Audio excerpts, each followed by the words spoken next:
Bonjour Pascal, merci d'avoir accepté l'invitation du Langeac Express pour faire découvrir les ateliers de la Bruyère. Je vais te laisser te présenter et ta fonction au sein de cette entreprise. Bien sûr, tu vas être notre guide pendant tous ces épisodes, puisqu'il y en aura plusieurs. Et je tiens à préciser qu'on va présenter entièrement l'entreprise, c'est-à-dire tous les salariés, tous ceux qui sont en parcours professionnel, la structure, la fabrication.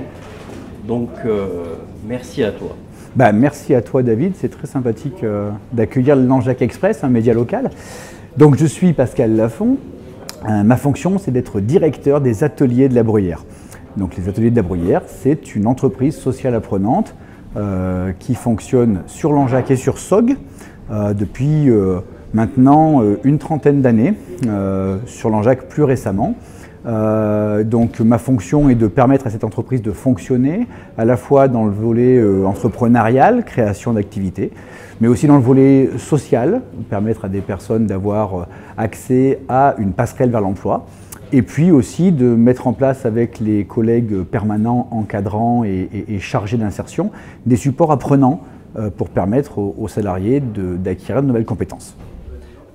Avant de rentrer dans le vif du sujet, si je puis dire, as-tu un mot, quelque chose qu'on aura oublié pendant la préparation, ou as-tu quelque chose à rajouter par rapport à ce qu'on va faire, par rapport à tes attentes?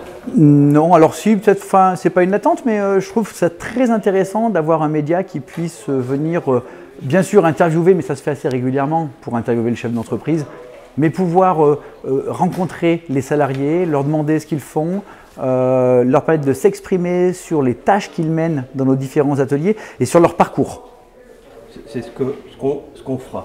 Merci. Bien sûr, avec leur accord, puisque chaque personne qui sera vue ou interviewée, on aura, il faut savoir, on a l'accord. On demande l'accord précédemment. Personne n'est forcé. Ah ouais. Voilà.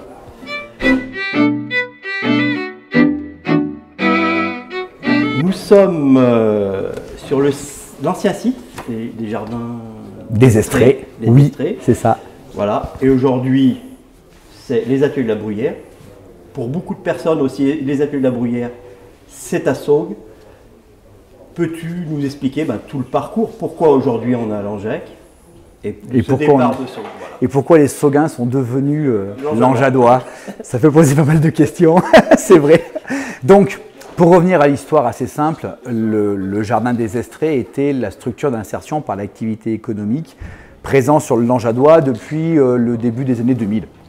Et malheureusement, ils ont été en difficulté financière, le modèle ne fonctionnait pas, ils ont disparu. Et en 2016, on nous a appelés, alors le Jardin des Estrées nous avait appelés avant, on les a aidés, accompagnés, on a essayé de les soutenir pour ne pas disparaître, malheureusement on n'a pas réussi. Et puis ensuite, on a été contacté par les élus à l'époque, le maire, madame le maire, monsieur le président à l'époque de la communauté de communes du Langeadois et le président à l'époque du CECOM, qui est maintenant président de la com des réduits hôteliers, pour dire il ne faut pas qu'on perde cet outil de retour à l'emploi. Il y avait quand même pas mal de salariés qui allaient se retrouver sans rien. Donc c'est comme ça que les ateliers de la Bruyère à SOG sont descendus à Langeac pour faire du maraîchage. Alors on avait déjà fait du maraîchage dans les années 2000 à SOG, donc ça nous paraissait naturel. Et puis on est spécialisé dans la remise en situation de travail pour des personnes en difficulté, avec des développements économiques, donc ça nous paraissait être un beau challenge. On a pris ce qu'il y avait à l'époque, le terrain, on a acheté aux enchères le matériel, on a passé des conventions avec les propriétaires. Et puis on a été jusqu'à investir dans ces nouveaux locaux dernièrement pour pouvoir avoir un outil professionnel. On est resté sur le maraîchage biologique, puis on y a rajouté les services espaces verts et démolition. On y a rajouté aussi la légumerie pour transformer les légumes que l'on produit en légumes prêts à la consommation, en légumes transformés de type soupe ou tartinade comme vous pouvez le voir derrière moi, et puis en légumes juste lavés et tranchés pour les cantines scolaires ou pour les restaurations marchandes de Langeac.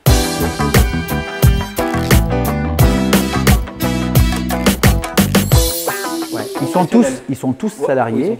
On est tous sur des contrats de travail. Hein. Il y a une réglementation pour cela. On a une convention collective et pour être bien précis aussi, quand on se présente comme entreprise sociale, bien sûr on a un statut associatif, mais on fonctionne comme une entreprise. Les mêmes cotisations patronales, salariales, les mêmes impôts, les mêmes taxes foncières qu'une entreprise.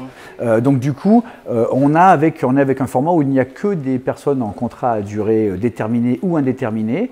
L'ensemble des ateliers de la Bruyère, c'est environ une cinquantaine de salariés, dont 15 salariés permanents en contrat à durée indéterminée et donc 35 salariés en CDD, en contrat à durée déterminée, qui vont être sur une passerelle vers l'emploi, donc ils vont être là en transit entre 6 mois et 2 ans. À temps partiel souvent parce qu'ils le souhaitent au départ, et puis après s'ils le souhaitent, on les fait monter, on peut aller, certains salariés en parcours sont à 35 heures. Nos livreurs, je pense notamment, sont à 35 heures parce qu'ils ont acquis assez de compétences et assez de robustesse pour tenir le temps plein, quoi.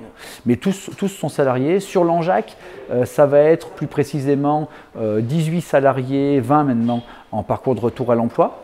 On doit être à 8 permanents sur l'Anjac.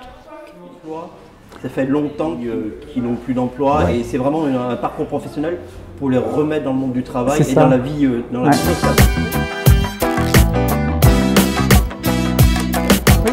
Notre fonction, c'est de permettre à une personne qui n'est en situation d'inemployabilité, si l'on peut dire, il ne travaille pas, il est demandeur d'emploi.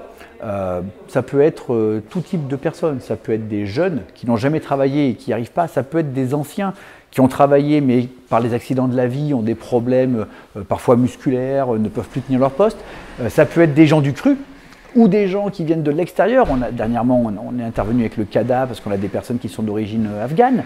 Donc c'est vraiment très mélangé et c'est une vraie salade composée, si l'on peut dire, si je peux me permettre. Et notre fonction, c'est avant tout de prendre des personnes qui ont envie de travailler, parce qu'on ne peut pas forcer une personne qui n'a pas envie à travailler, il faut être clair.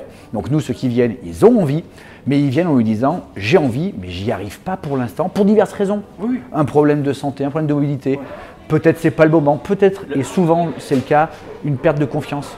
Ils n'ont plus tellement confiance et ils se dévaluent.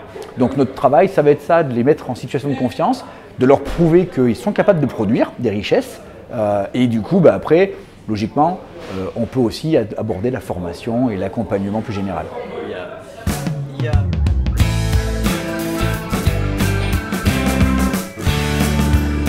On s'est vu pour préparer un peu, quand même.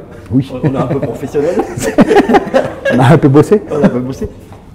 Moi, j'ai remarqué, c'est l'ancrage local, l'ancrage au territoire, et surtout les choix que vous, la direction, vous avez pris par rapport à certaines propositions. Et je pense que c'est important d'en parler, parce qu'aujourd'hui, on est plutôt dans des entreprises, avec les propositions que vous avez eues, on aurait signé les 2 mains, avec 2 mains, 4 mains, à 6 personnes, ils auraient signé les contrats qu'on nous a proposés, et vous avez choisi de rester local, de garder l'emploi local et de se développer en local.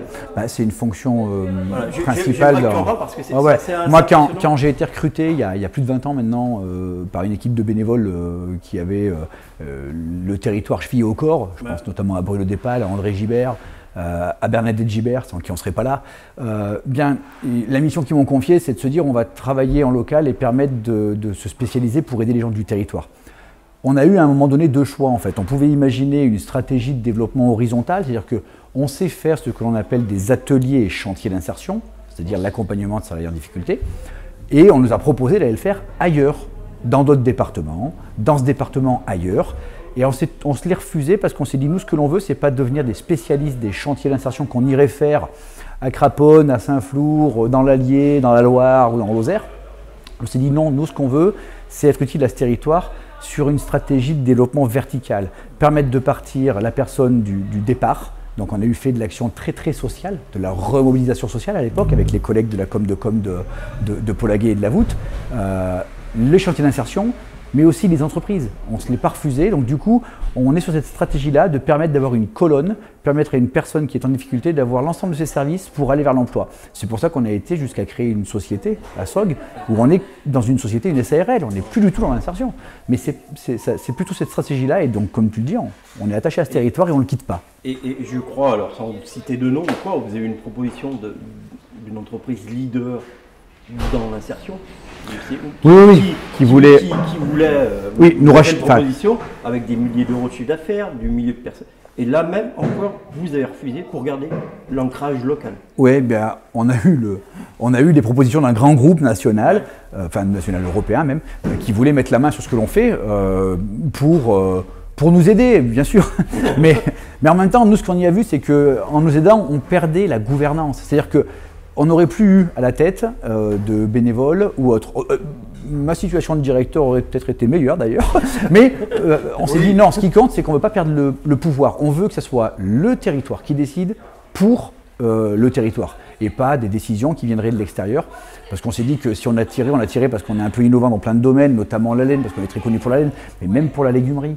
Et on s'est bien rendu compte que peut-être qu'ils allaient nous absorber, comme ils disent, mais après on se serait trouvé peut-être à faire une légumerie à Saint-Étienne ou un lavage à Toulouse.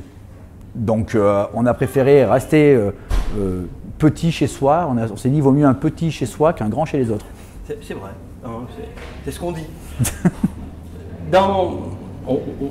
On arrive, tu vois, cette interview, on avait dit qu'on ferait 6-7 minutes, on a 11 minutes, mais c'est passionnant. Et on va.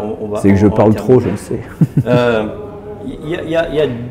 On va terminer par 2 questions. La première, on va faire court parce que tout le monde en a parlé, c'est ce grand prix de la finance solidaire que vous avez eu.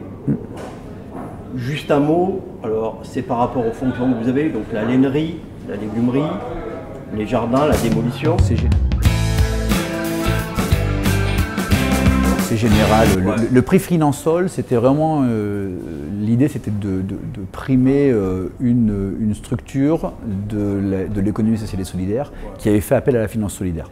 Et en fait, ce qu'ils ont accepté dans ce qu'on leur a proposé, quand ils nous ont interviewé, ils ont interviewé plein de structures. Nous, on leur a vendu l'ensemble en fait. J'ai pas mis en avant l'un plus que l'autre. Je leur ai dit, nous, ce que l'on a chevillé au corps, c'est de pouvoir faire du développement économique pour financer l'action sociale. Et c'est ce qui les a fait tilter apparemment, d'après ce qu'ils m'ont dit. Donc voilà, ça a été très agréable. C'est une mise en avant. C'est intéressant parce que du coup, c'est vrai que c'est bête à dire, mais quand on passe dans un média comme Le Monde, voilà, on est plus reconnu à l'export, si on peut dire, sur Lyon, sur Paris. Voilà, c'était bien. Mais c'était aussi intéressant, même pour les équipes, de descendre avec un prix et de leur dire, j'en ai eu des remerciements souvent de l'État ou autres, disant bravo, félicitations. J'ai pu transmettre ça aux permanents pour leur dire, voyez, vous ne vous battez pas pour rien. Ouais. Et c'était surtout ça qui était agréable. Oui, et puis bon, ça récompense aussi cet ancrage. C'est vraiment. Ça rassure aussi si on se dit parfois qu'on ne fait pas ça pour des clopinettes, quoi, et qu'on se bat pour un truc qui est intéressant. Les remerciements, les SMS qu'on a pu recevoir, c'était super touchant aussi.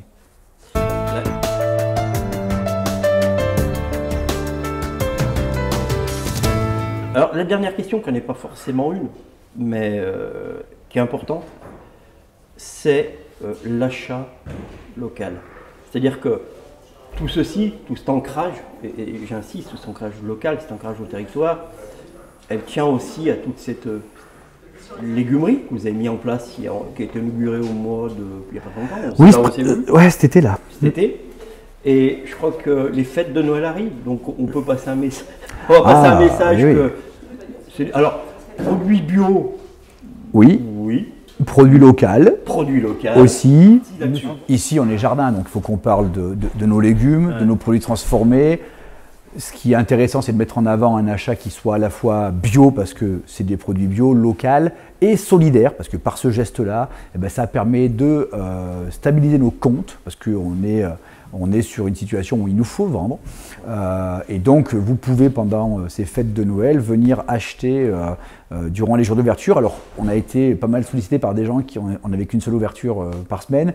Ça y est, on peut l'annoncer officiellement. À partir du 13 décembre, nous serons ouverts les lundis, les mardis, les jeudis et les vendredis, toute la journée, de 9h30 à 15h, et non plus seulement le vendredi. Et donc, vous pourrez venir acheter les produits que vous avez derrière moi, que ce soit des soupes, des tartinables, des petits paniers de Noël. Et puis, ça peut être aussi un message pour nos collègues des collectivités, et notamment, je pense à la restauration collective. On fait du légume de 4e gamme ou du légume brut pour les cantines scolaires. On aimerait développer cela. Ça reste encore un peu balbutiant. Donc là, il y a peut-être un truc à faire pour que dans les cantines, nos enfants aient des légumes qui soient bio, locaux et transformés ici. Les restaurants privés jouent le jeu. Joue bien le jeu, je pense au Trèfle à 4 feuilles, je pense avec Guillaume, je pense à Renault, au Pan de Costé, je pense au Bandit Burger, à Issa Burger. Enfin, c'est intéressant parce que justement, on se la joue locale et ça tourne et on s'entraide.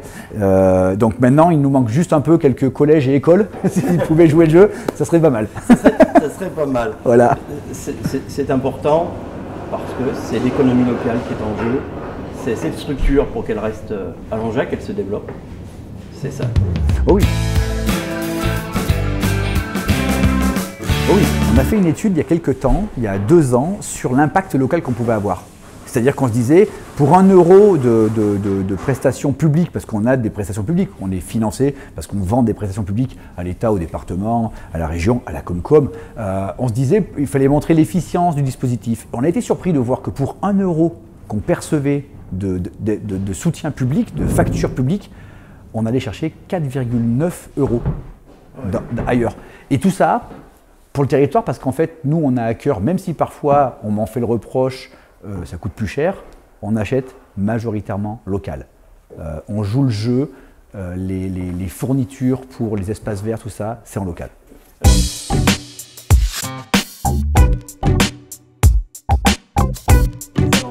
C'était du local, c'était du Langeac et du SOG, parce qu'on a eu du mal, certains corps de métier à les trouver à Langeac, mais les legs, c'est Jean-Michel Chopy, c'est Greg Lafont qui a fait la plomberie, voilà, enfin, on est resté en local pour tout ce que l'on fait, et on est attaché toujours à faire ça, et en même temps, au début ça a été un choix, mais rapidement ça a été même une raison, parce qu'on s'est rendu compte qu'il renvoyait l'ascenseur. Le placo, c'est Charlie Vigourou. On a pu tisser des liens et du coup on s'est retrouvé à travailler avec lui sur notre chantier. Donc c'est super intéressant aussi, quoi. C'est gagnant-gagnant. Gagnant-gagnant. Merci. Merci à toi. Pascal, pour cette première partie. On va se retrouver sur une deuxième partie qui va être, alors on ne met pas un ordre précis. Ce qu'on s'est dit, c'est que c'est vraiment présenter cette structure qui est importante à Langeac. Ben merci. Voilà. Et puis de venir un jour où il fera un peu plus beau pour voir le jardin au printemps, quoi. Ouais, bon, merci. Merci à toi.